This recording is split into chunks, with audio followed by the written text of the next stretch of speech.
agua, compañeros, vamos juntos a regar nuestras tierras, nuestros cielos con la lucha y la verdad. Somos agua, compañeros, vamos juntos a sembrar la conciencia de los pueblos y amor por la libertad.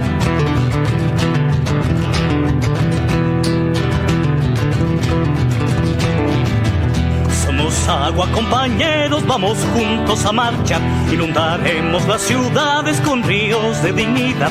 Somos agua, compañeros, vamos juntos a cantar la canción del aguacero que acompaña nuestro andar.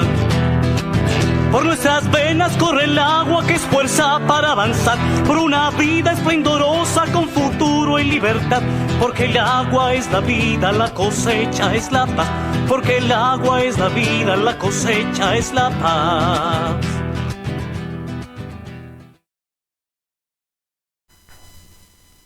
Muy buenos días. A través de Voces Azuayas les habla Eduardo Sánchez. Tengo el gusto de el día de hoy compartir con un invitado especial. Me refiero al biólogo Ernesto Arbeláez, quien es el presidente de la Fundación Amaru, un centro ya de, diré vieja data, ¿no? En el más noble sentido.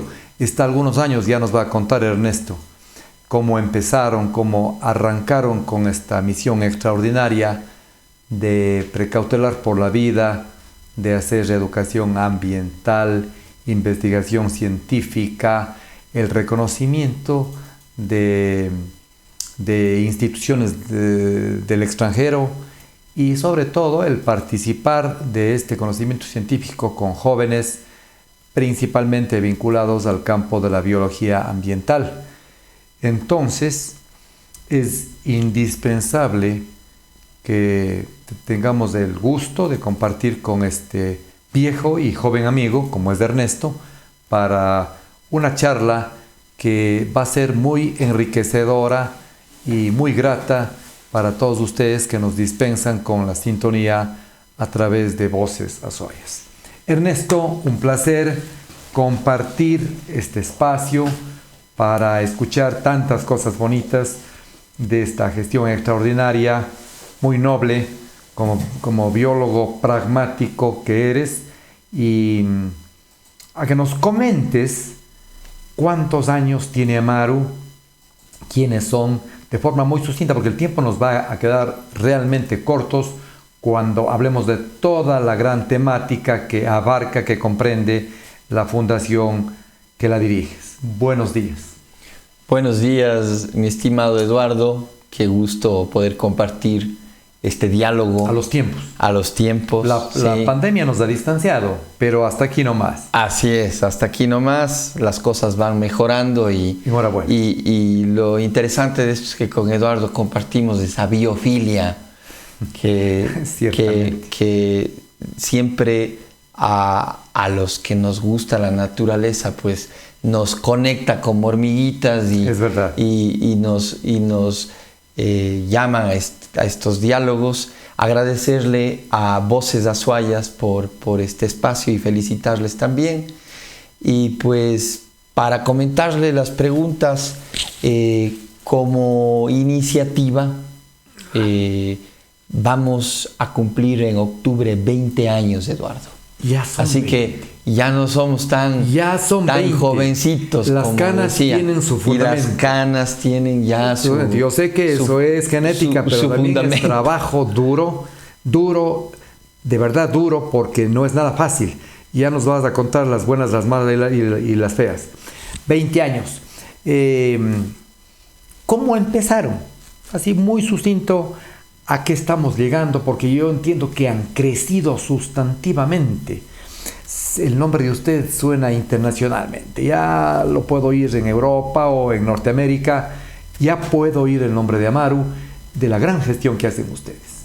A ver si nos comentan algo. Bueno, es una historia de vida, Eduardo, que realmente conmueve cada vez que le cuento, porque uno a veces está en ese día a día tan atareado, ¿no? Claro, que imagino que les pasa a todos, y cuando se da vuelta a ver qué es lo que se va desarrollando, hay camino que se ha labrado y muchas veces uno no le siente ni le ve por estar en ese día a día. Sin embargo, pues les decía, es una historia de vida porque empiezo como biólogo por amor a los animales, claro, desde niño en realidad, con el apoyo de mis padres, de mi abuelo Pepe, que se le conocía. José Ortiz Tamariz, distinguido ciudadano de esta ciudad. Claro. Él conservaba el terreno donde hoy es Amaru, el bioparque, y allá seguramente ese explicarme sobre las plantas, sobre los animalitos, sobre las lagartijas, las ranas, me hizo tener muchísimo interés cuando más grande por ese tipo de seres, ¿no? Y pues como todo niño jugué con sapitos, con renacuajos que les llamamos xuxis, y con plantas, y tuve una colección de cactus que le he comentado de pequeño, y todo eso fue influyendo en la vida. Era de esos niños que en vez de pedir el carro, la bicicleta, no sé, para jugar, mamá, regáleme un libro de serpientes. Y ahora, hace 30 años, ¿dónde había? No había ni siquiera dónde conseguir. Había la librería de la Benigno Malo y Sangurima, me parece, la librería científica, creo que era. Científica, sí. Ahí logramos conseguir el primer libro de cactus, pedido desde España para poder cultivar los cactus. Y también otro de serpientes que logré conseguir por Colombia, por el lado de mi papá. Era complicado. Hoy vivimos de un mundo mágico, ¿ah? Mágico. El internet. Eso les digo yo a los jóvenes que van a Amaru y les interesa, les digo, oigan, hoy en día protocolo de cuidado de la serpiente o protocolo de cuidado del oso, hay una conexión impresionante. Qué maravilla. La gente joven usa de manera positiva esta riqueza, esta biblioteca que nos cae de la red. Sí, hay jóvenes, hay porque de todo. Hay mucha basura también. Hay de todo y hay mucha basura. En las redes, quiero decir. Y sabemos que incluso uno muchas veces es víctima de pasarse horas del tiempo tan valioso que es la vida, muchas veces leyendo cosas que no son tan trascendentales, ¿no? ¿Sí? Entonces, exacto. Entonces, por ahí va el tema. A inicios ya de joven empiezo a manejar un poco de animales rescatados en ese entonces, de familiares, de amigos, tortuguitas. Y después me inclino totalmente por estudiar las ciencias biológicas y ahí es en donde realmente se fundamenta el hecho de crear esta iniciativa que hoy en día se llama Amaru y de generar un centro, como usted lo ha manifestado al inicio, que busque, primerito, dar un espacio a estos seres que son seres sin voz, son seres que tienen derechos hoy en día, la Constitución hasta les ampara a los animales, pero que están siempre relegados en la última rueda del coche, como se diría, porque hay problemas o hay necesidades mayores en el día a día del ser humano. Entonces empezamos con esta atención como centro en la Bajada del Centenario, que usted conoció, en algunas ocasiones nos visitó, recuerdo, en la casa de mamá, en la planta baja, con una pequeña muestra entre medio museo vivo, vivarium, y también dando espacio para esa conexión con estudiantes, con investigadores, y nos enfocamos en los peces, anfibios y reptiles durante la primera década de estos 20 años. Y transcurridos unos 7 años, empezamos con el proyecto del bioparque porque nos quedó corto. Los animales necesitaban salir del centro de la ciudad, no había un centro de rescate para la ciudad de Cuenca, y en aquel entonces, imagínense, el Ministerio del Ambiente... ¿Qué se hacía con los animales que...? Decomisaba tigrillos, loros, guacamayos, y muchas veces nos tocaba tenerles en el centro de la ciudad, en una salita que logramos habilitar ahí 2-3 días hasta que puedan movilizarles otros centros. Entonces, toda esa realidad nos hizo trabajar muchísimo para lograr conseguir lo que hemos gestado ahora con el proyecto del bioparque en este terreno heredado por el abuelo Pepe, y estamos felices de poder haber cristalizado esto porque es un espacio para la conexión del ser humano con la vida silvestre, y por otro lado también cumple una función importante en el rescate de la fauna. Claro. El año anterior, para que tengan una idea, 432 animales, Eduardo. Llegaron. ¿Cómo les víctimas de tráfico ilegal, maltrato y conflicto con el ser humano, porque hay ahora otro tema, no es solo el tráfico ilegal, es el tema de que cada vez somos más seres humanos, y por ahí a alguien se le ocurrió abrir una vía y destruyen una madriguera de un zorro, de un pájaro, tumban un árbol los madereros. Es lo que menos se piensa, ¿no? Es lo que menos se piensa, pero tiene una incidencia impresionante.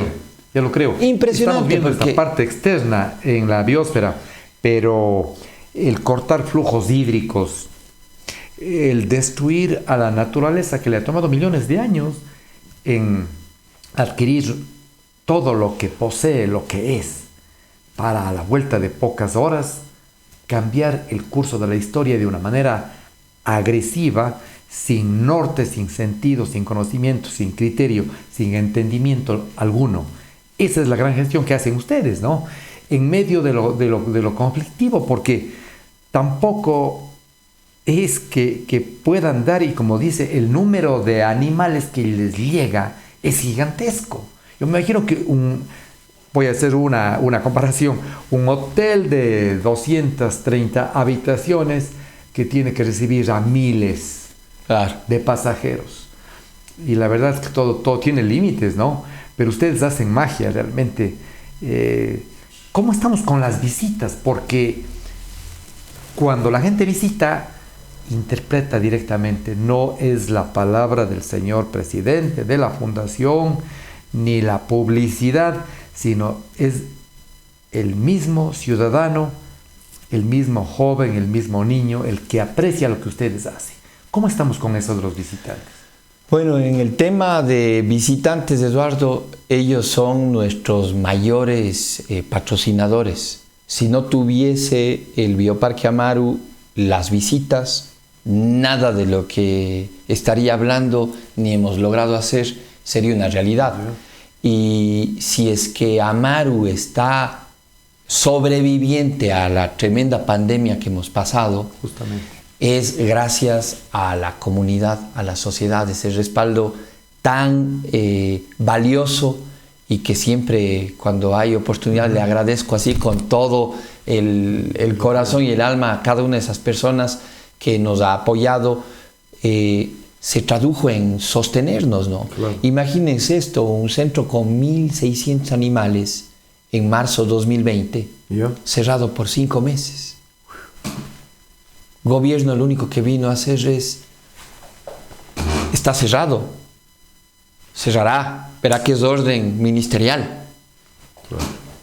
Empezamos a pedir apoyo porque en teoría el gobierno es el administrador de los animales.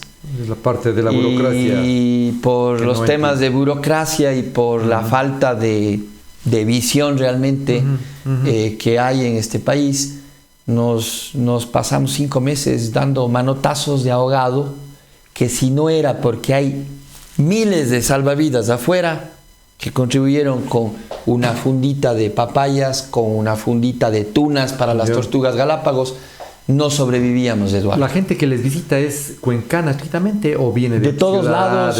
A ver, cuencana yo me atrevería a decir que en un 40-50%, y gente que se repite 2-3 veces al año con sus familias, la visita al Amaru, y de ahí tenemos un importante flujo de afuera de provincia, sobre todo de la costa, por la bondad de tenerle a Machala, Guayaquil tan cerca. Por eso la importancia de tener buena vialidad. Por eso cosa que la el gobierno nos importancia, niega. sí, que nos tienen cortados también. Claro, eternamente. Y claro, o sea, es otro 40% de turismo nacional, ¿no? que nos sostiene.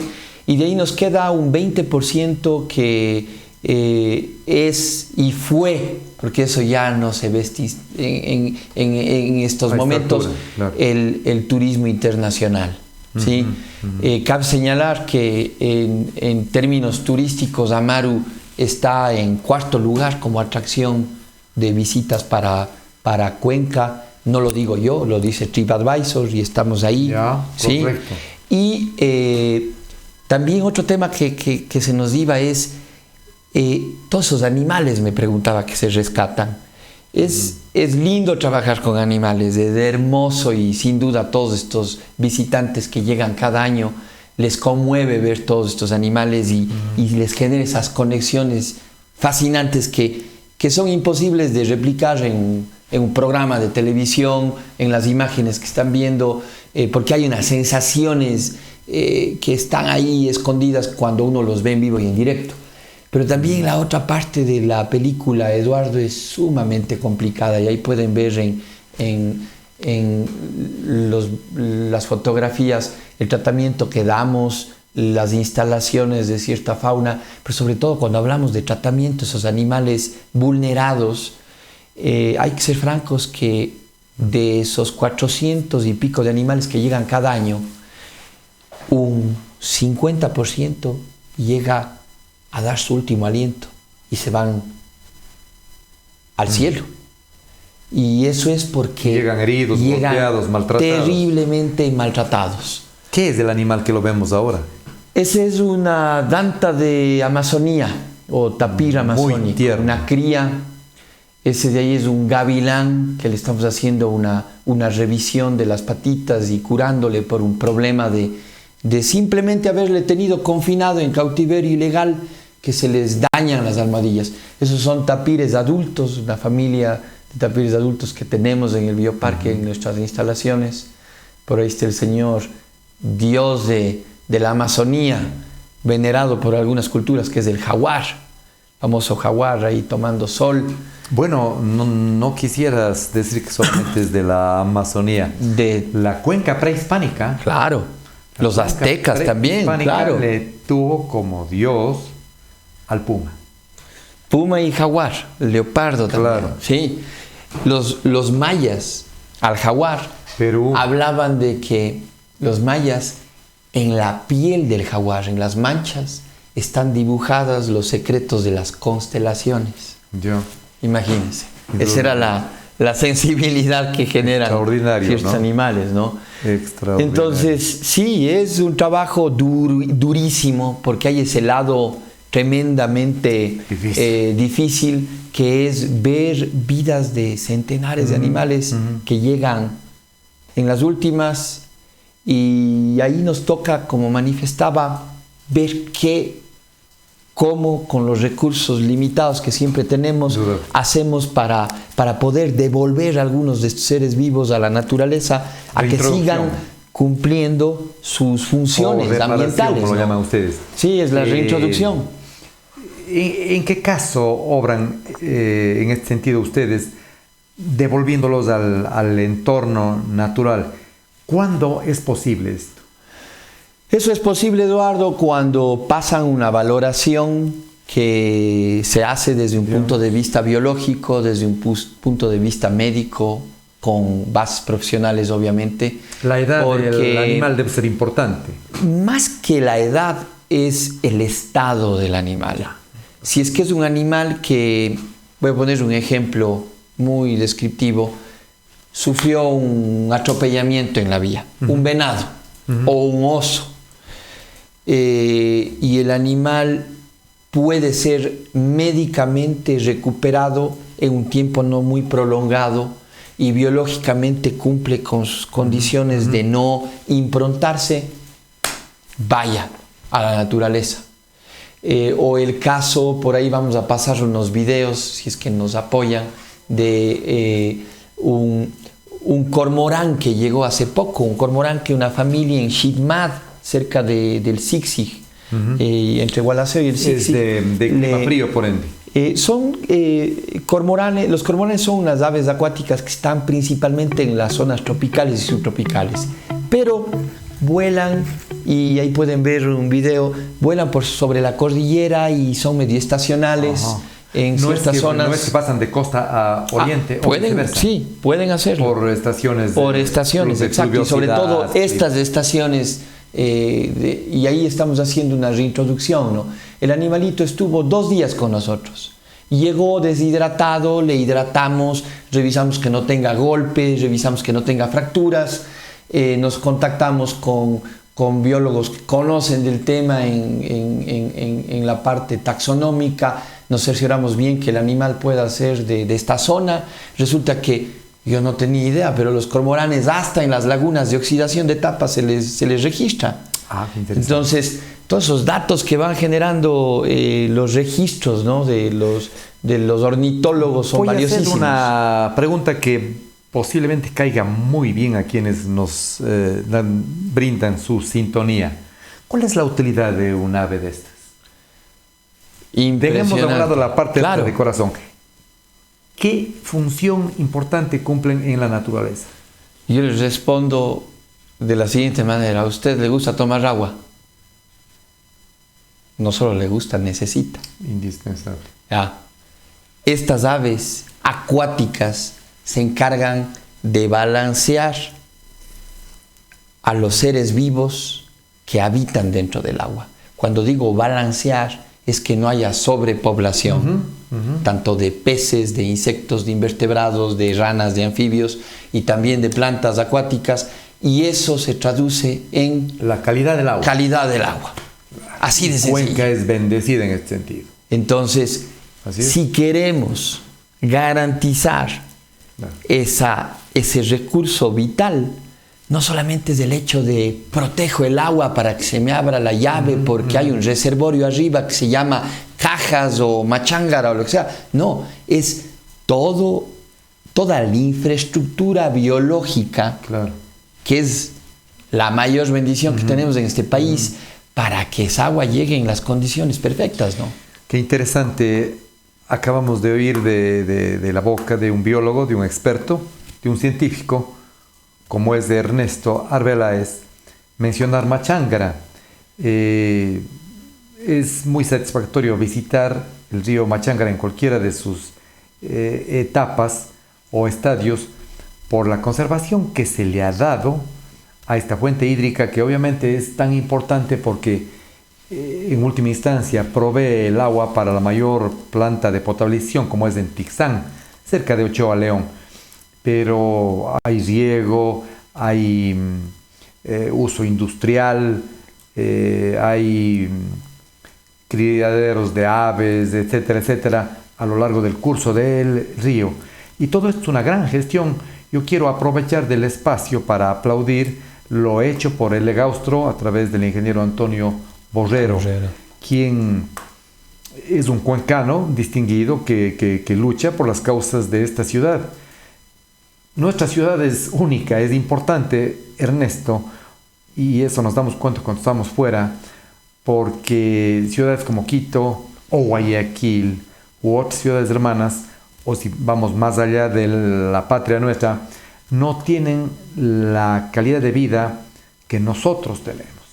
Merced a distinguidos hijos que han sabido, a costa de esfuerzos grandes, mantener, controlar, cuidar, precautelar los bienes públicos. Y en el caso del agua es insustituible. Tú me has dicho hace poco rato, somos agua y requerimos la mejor calidad.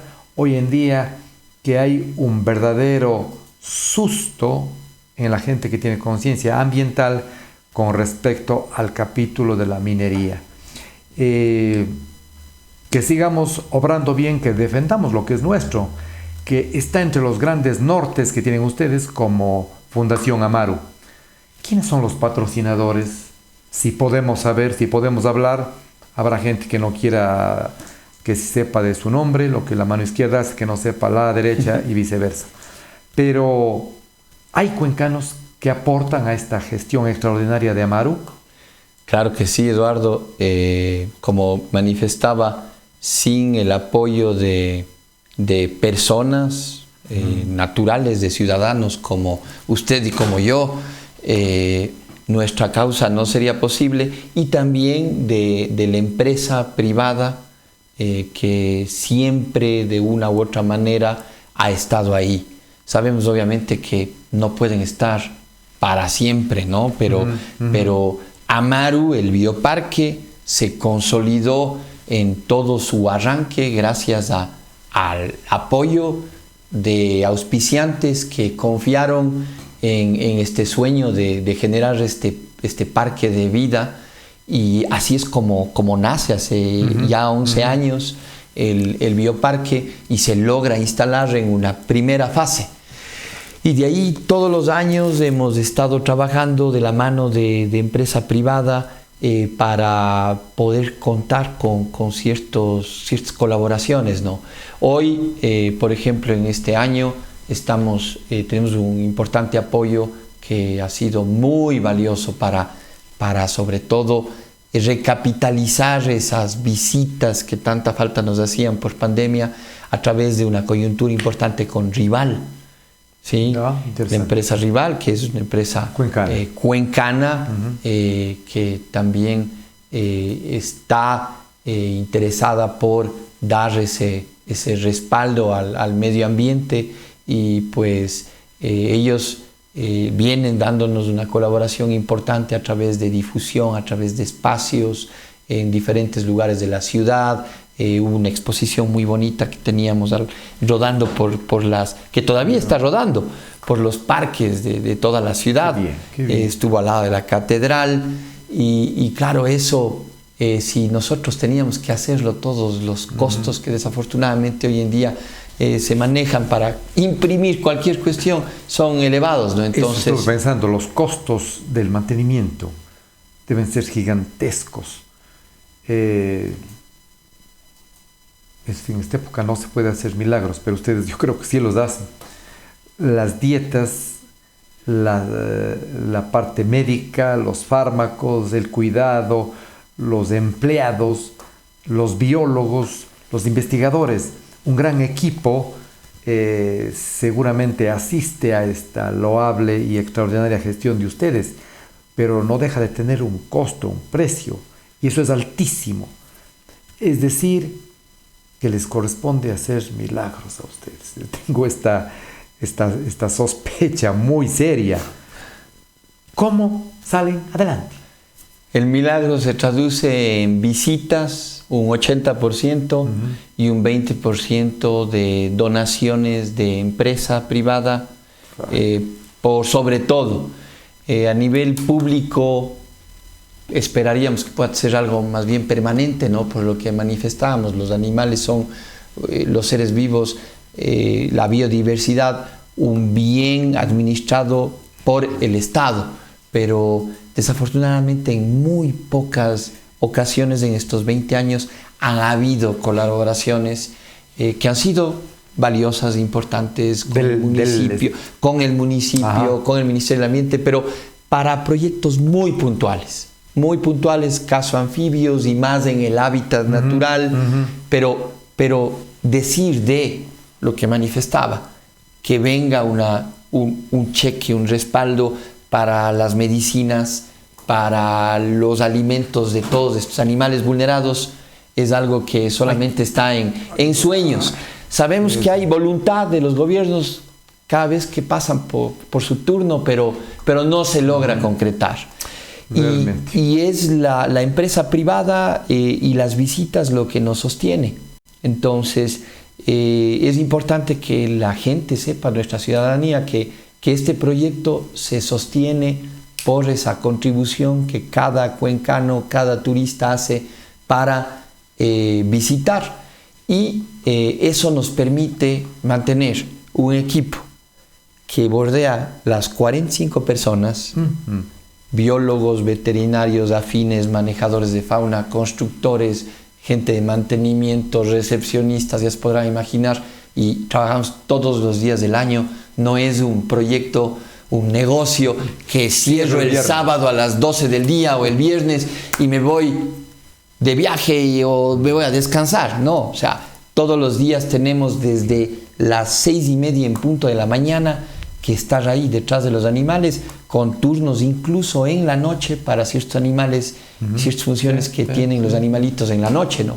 Las dietas que se preparan tienen un costo altísimo, es un 40-50% de nuestro presupuesto, porque estamos hablando de dietas que van desde las ensaladas para los vegetarianos y la carne para leones y jaguares que estaban por ahí en las fotografías que estamos pasando, que consumen 4, 5, 8 kilos de carne diariamente, y tenemos una población animal grande, son 1.600 animales, un poco más de ese número, y las dietas, las personas que trabajan en el área de nutrición, desde las 7 hasta las 2 de la tarde se pasan haciendo, Eduardo, desayuno, almuerzo y merienda para todos estos seres. Complejo. Acabo de recordar que el jaguar era el animal, la deidad de la cuenca prehispánica. Por eso hay un barrio, el Otorongo. Exacto. La O vino en montaje del español, pero realmente es Uturungu.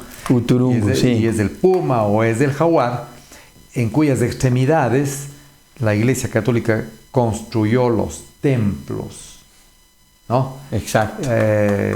Este fue el dios de estas tierras, el jaguar y el puma, así es que hay que recordar esto, ¿no? Y es parte de la historia nuestra, no es un invento, es una verdad. Uno de los aspectos más importantes que generan ustedes es la educación ambiental, que nunca será completa porque es la parte más difícil. Conversábamos antes de entrar en este espacio con Ernesto de la cacería, el comercio informal fuera de ley, no es lícito, que se hace especialmente en zonas selváticas, ya sea en costa o en oriente, y que lamentablemente destruye, hace mucho daño a la fauna silvestre. Y quisiera escuchar de un biólogo como es Ernesto, ¿cómo estamos en la educación ambiental? ¿Qué piensan los niños, los jóvenes de hoy en día comparativamente con lo que fue antaño? ¿Qué nos falta? ¿Cómo podemos apoyar a esta extraordinaria gestión que hacen ustedes? Bueno, comparando las bases que tenían los niños, los estudiantes de hace 20 años cuando empezamos esta labor, y lo que hoy en día son nuestros niños, nuestros jóvenes, yo sí podría decir que hay varios puntos ganados a favor de esa sensibilidad por el medio ambiente, debido a lo que decíamos, esa facilidad de acceder a información. Necesito saber algo sobre los animales, le tengo a las mejores enciclopedias, videos, documentales a la mano, libros están disponibles en internet, y también hay mayor conciencia que ha sido producto de lo que la gente querendona de esta ciudad y del ambiente hemos logrado difundir, ¿no? Sin embargo, por otro lado, también preocupa estos jóvenes que pasan clavados al celular y creen que por ahí está el mundo, y eso no es real, ¿no? O sea, claro. Y hace falta esa conexión real con la naturaleza, el irse a caminar en un área natural, recibir esa terapia del bosque, interactuar con reforestación, con plantas, con animales, estar en el hábitat de los animales silvestres y entender. Entonces, ahí hay un reto tremendo que sin duda tenemos los seres humanos en todo este planeta, de pasar con con buenas estrategias a nuestras futuras generaciones la importancia de conservar y de proteger la naturaleza, y que no todo sea una vida en torno a la globalización, al tener teléfono, al vivir postrados al internet, sino también entender que venimos de más allá adentro, ¿no? De un tema mucho más esa es la esencia, lindo, ¿no? natural, y esa es la esencia, exacto. Entonces, ahí es en donde ponemos un granito de arena, Eduardo, desde la Fundación Amaru, desde nuestros proyectos que tenemos, para intentar socializar a todo nivel.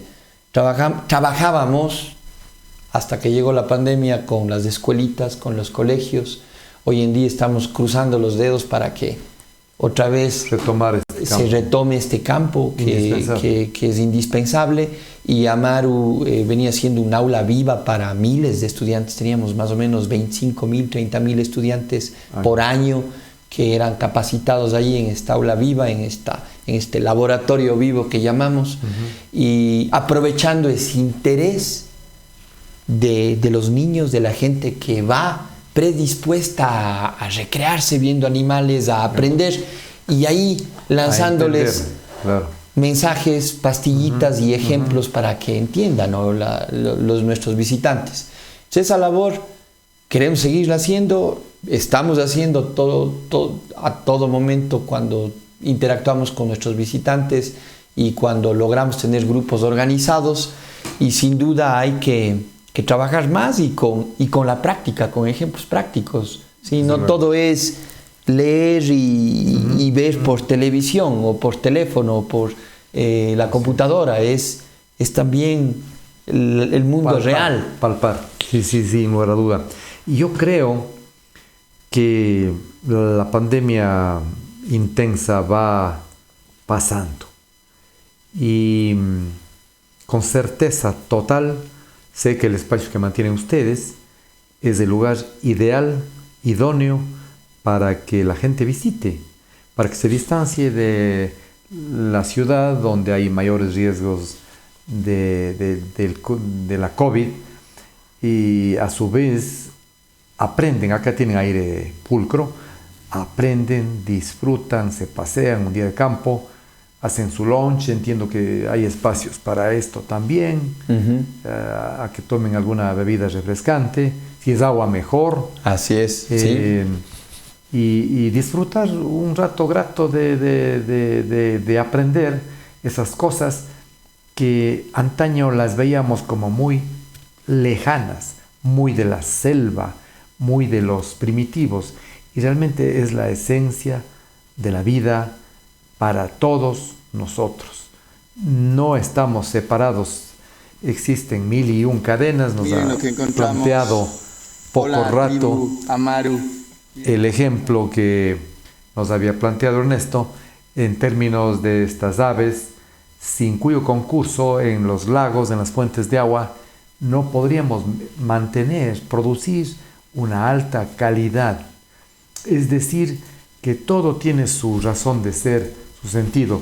Lo importante es entender, aprender y respetar todos los ecosistemas de los cuales dependemos íntimamente.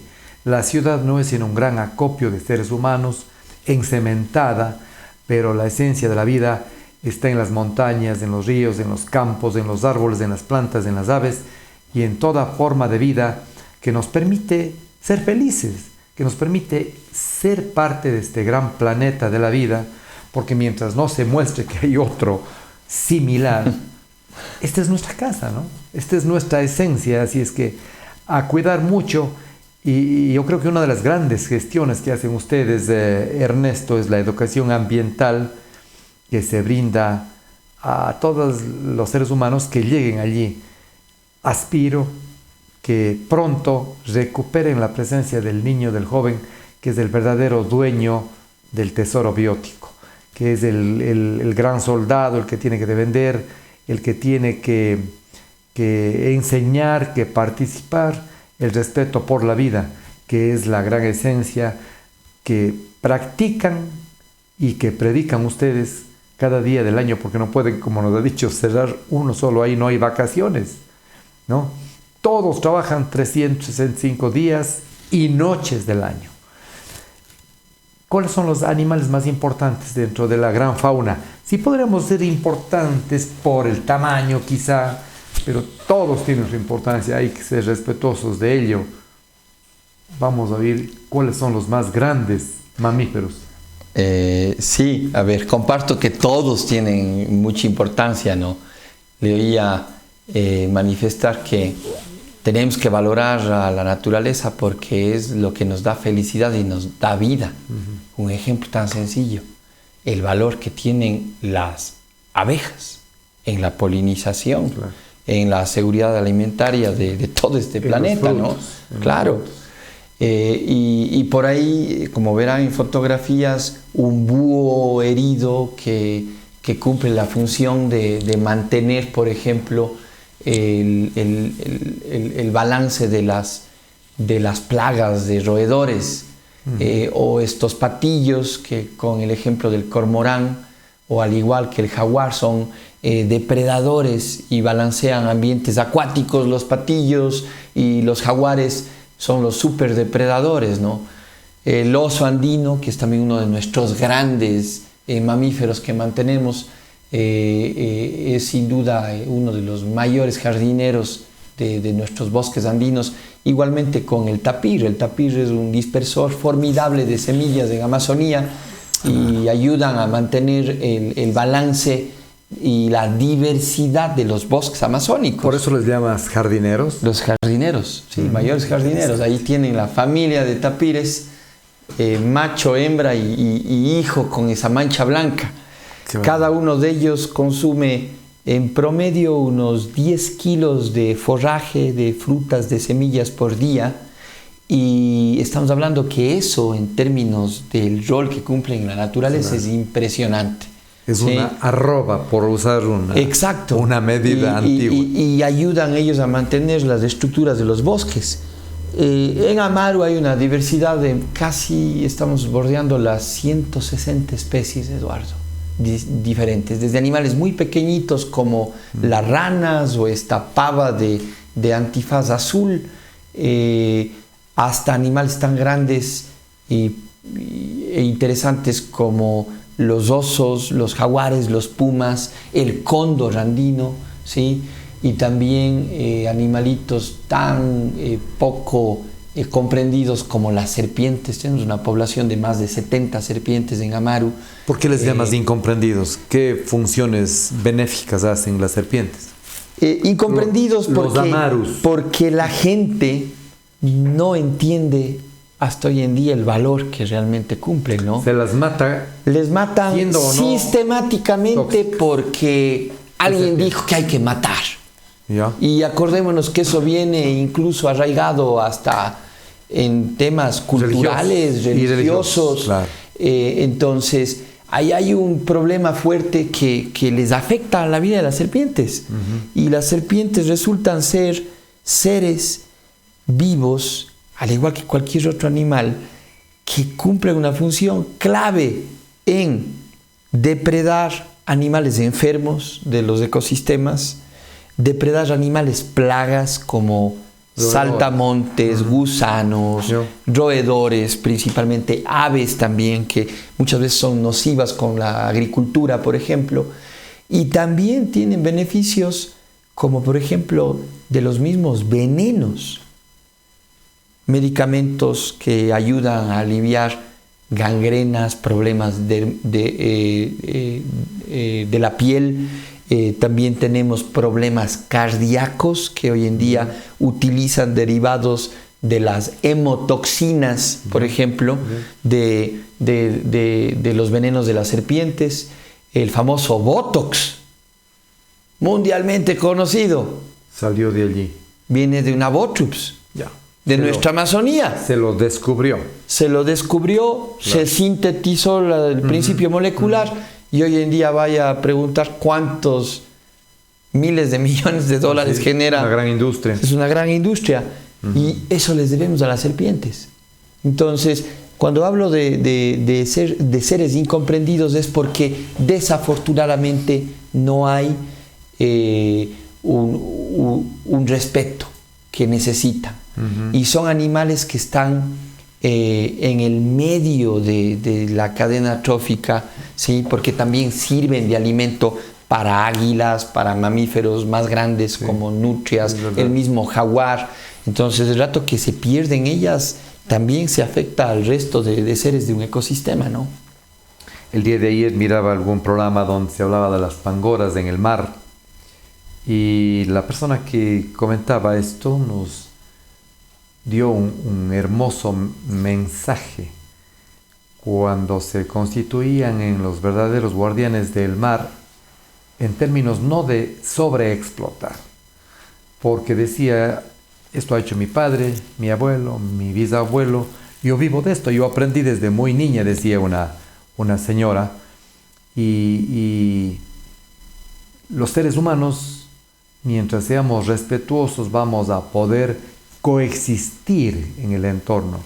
El problema es la expoliación, el deterioro, el abuso, llámese sobrepesca, cacería, degradación de los bosques, etcétera, etcétera. Todo esto se aprende respetando a la naturaleza, cuya etimología significa nacimiento, ¿no? Naturaleza es nacimiento, por eso de ahí surge Navidad o natividad, ¿no?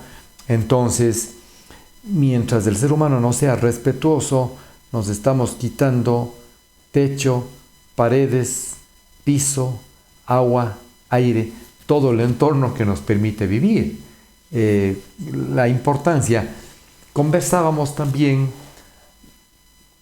el hombre no es el mayor sembrador, el hombre ha usado la agricultura, ha aprendido la agricultura para sobrevivencia, pero los verdaderos sembradores son las aves, son los animales, y muchas plantas no se reproducen sino es con el concurso del sistema digestivo de las aves. Así es.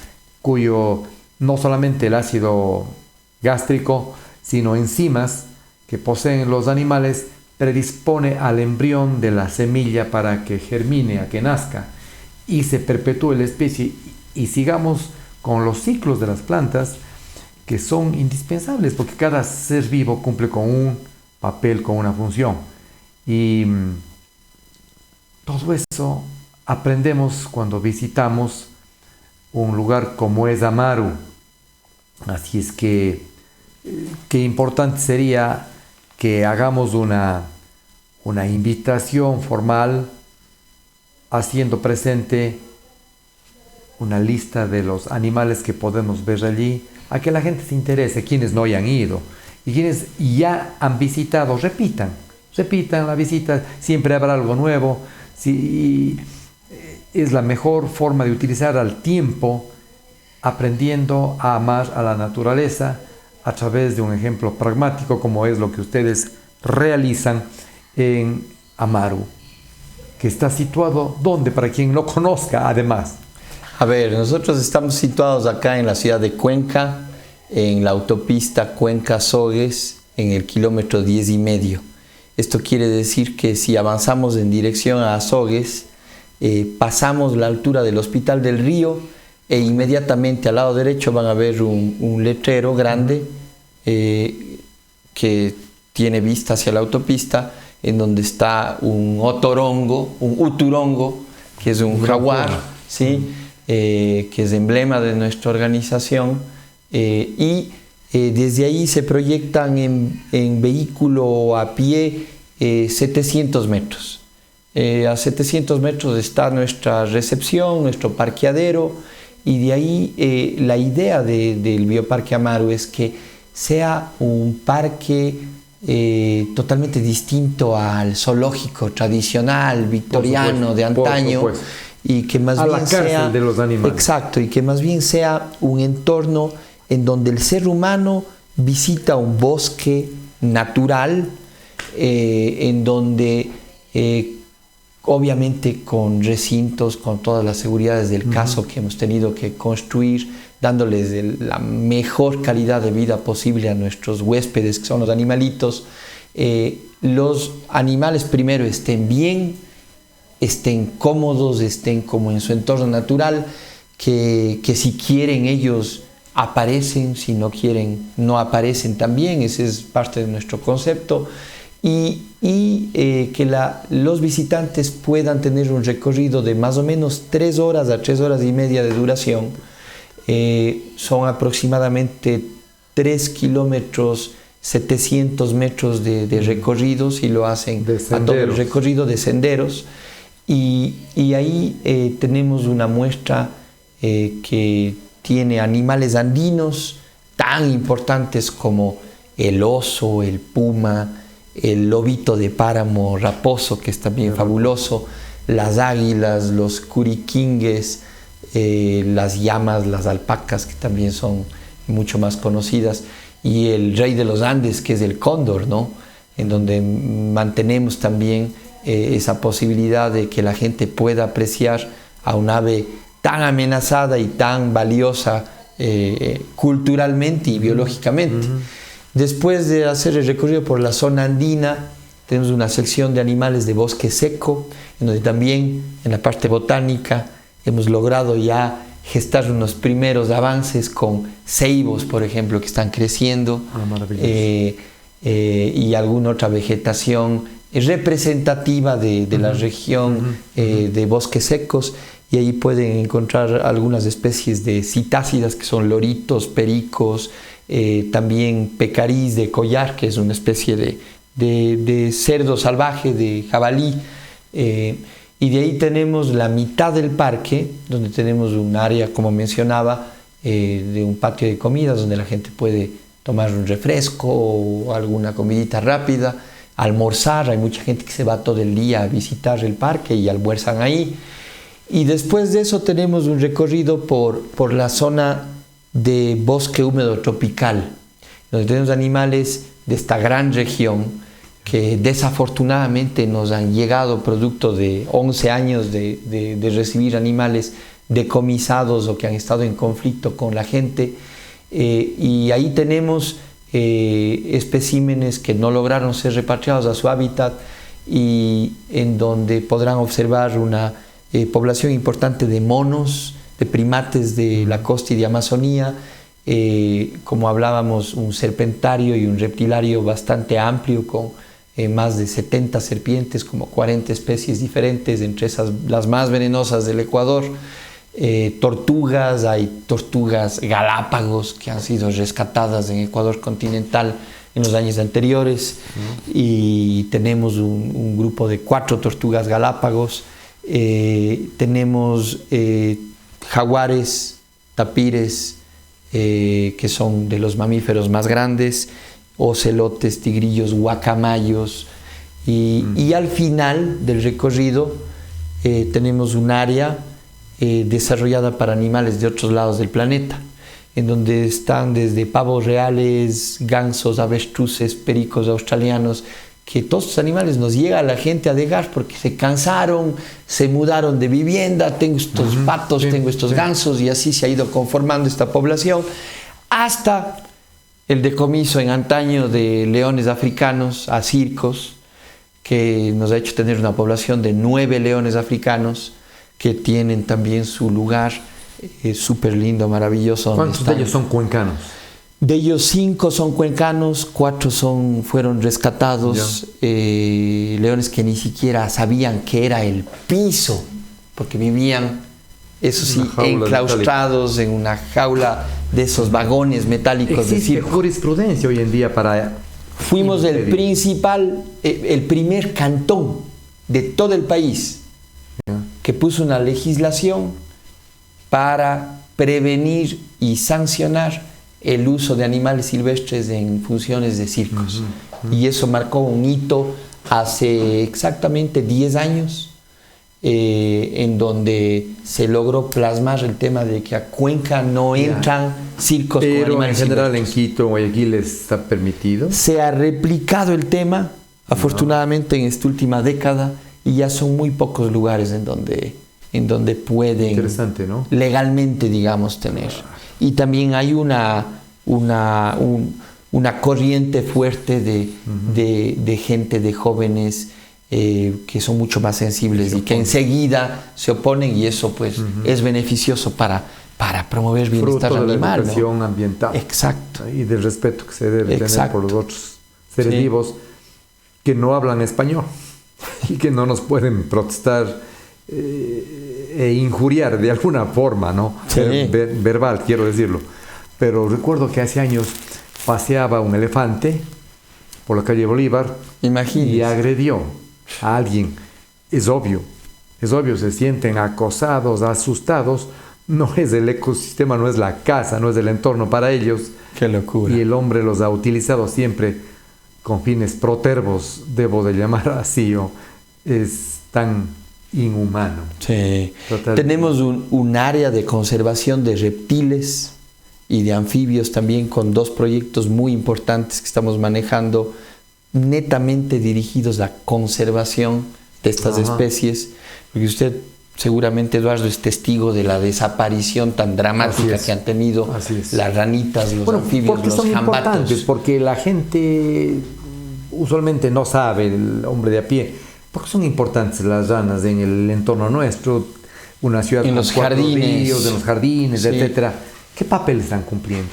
Ellos cumplen el papel de ser indicadores de la calidad del ecosistema, de la calidad ambiental. ¿Cuán bien conservado está? Su presencia manifiesta que hay unas condiciones favorables hacia la vida, porque al tener piel desnuda, respirar por la piel, mantener siempre húmedos, tienen una fragilidad, llamémosle, muy delicada, muy alta, de que perecen fácilmente. Entonces el simple hecho de tener en nuestro jardín la presencia de anfibios debería alegrarnos, porque es un bioindicador.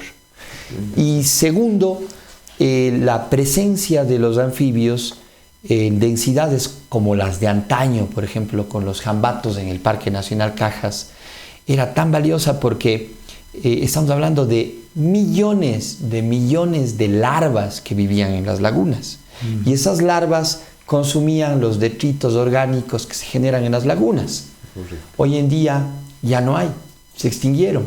De los jambatos, de los ucos y de un sinnúmero de otras especies. Nos hablan de ranas cuando de ranas, jambatos, sí, ucos, son nombres nativos, ya, exacto. Bien. Y ¿qué es lo que se está observando con el pasar de las décadas? Porque esto es un proceso lento. Eutrofización de las lagunas, por ejemplo. ¿Por qué? Muerte de las lagunas. Porque ya no hay quien limpie y sea un biofiltrador de todos esos detritos orgánicos que empiezan a eutrofizarse, que es la muerte de las lagunas, y eso nos va a pasar factura en algún momento. La gente todavía no se da cuenta, pero de que nos va a pasar factura, nos va a pasar. Calidad del agua. Y una extinción tan dramática como la del 30% de los anfibios del planeta en parques nacionales, en las áreas más conservadas del planeta, igual declinación, es un semáforo de que algo estaba por venir. Tome usted la pandemia, por ejemplo, ¿sí? Y quién sabe qué otros temas se nos vienen, ¿no? O sea, si nos ponemos a hablar de temas que se vienen, el tema cambio climático es tremendo, y ahí están estas especies siendo un aviso. ¿El cambio climático es realmente peligroso para el capítulo de la vida del cual estamos hablando? Por supuesto que sí. Cambio climático está a la vuelta de la esquina. ¿Qué podríamos hacer un ciudadano común para disminuir, para restar, para no ser agravante en esta crisis del planeta? Eduardo, yo siempre digo, obrar siendo un poquito más conscientes de nuestro modus de vida. Por ejemplo, yo siempre intento evitar, no digo que lo hago siempre, pero consumir productos que generen una huella tremenda para llegar hasta las manos de uno. Desgracia, el plástico, estas fundas de plástico que son por toneladas. Por toneladas del plástico, tenemos el chance de usar bolsas de un solo, o sea, más bien dicho, de uso continuo. El tema de consumir productos locales que no vengan de la China ni de Estados Unidos y generando una huella tremenda de contaminación. Así es. Ya no son tóxicos. Ser cuidadosos de las áreas naturales que tenemos. Apoyar desde a nuestro gobierno local a etapa, a las iniciativas privadas para proteger esa que es la más valiosa infraestructura que tenemos, los bosques, los páramos, la naturaleza, porque eso el día de mañana va a marcar una tremenda diferencia en cuanto a la mitigación del cambio climático, así del es, impacto. Así es, tiene toda la razón. Ahí está, o sea, ¿qué puedo hacer? Proteger, desde no ir a contaminar. Si veo un incendio, llamar y hacer presión para que se cure y sensibilizar a la gente, ¿no?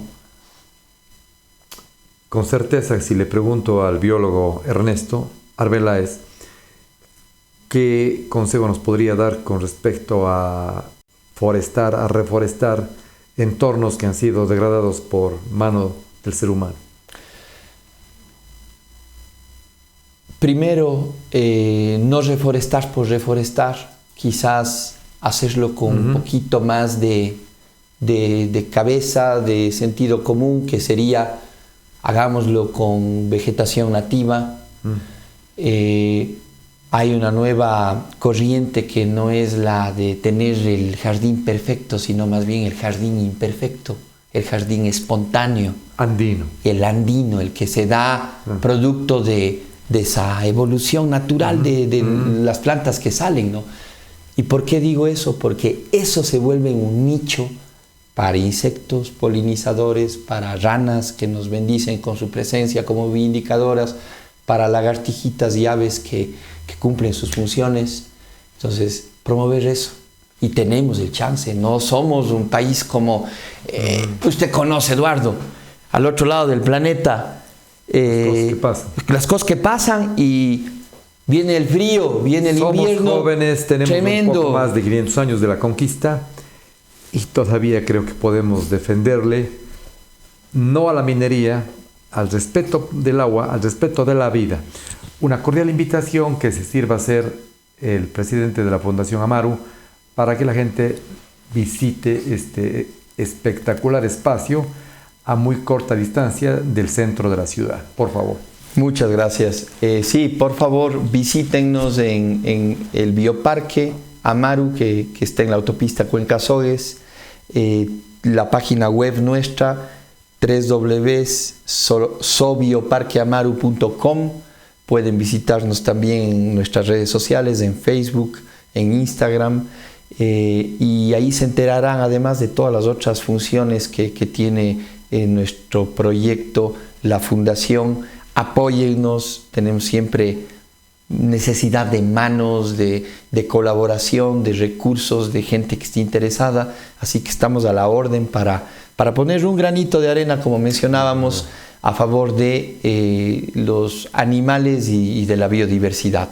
Muchísimas gracias. A usted, ha sido un placer el compartir este espacio con Ernesto Arbeláez, representante de la Fundación Ecológica Amaru, que expreso la gratitud a quienes nos han dispensado de su tiempo con la sintonía a través de Voces Azuayas. Muchísimas gracias, buenos días. Dentro de la selva hay estos troncos impresionantes que son verdaderos edificios para los animales silvestres. Y aquí es en donde les estamos yendo a dejar, en estos árboles inmensos. Además hay una gran cantidad de insectos, de anfibios, de roedores que son el alimento de ellas. Así que esperamos que puedan aquí tener larga vida. Miren cuántos como dormitorios tienen, en donde ellas se pueden meter y se pueden esconder. Por ahí está una, por ahí están las otras dos, y aquí tenemos otras cuevas con otros espacios, y este árbol que es realmente impresionante, y los sonidos de la selva.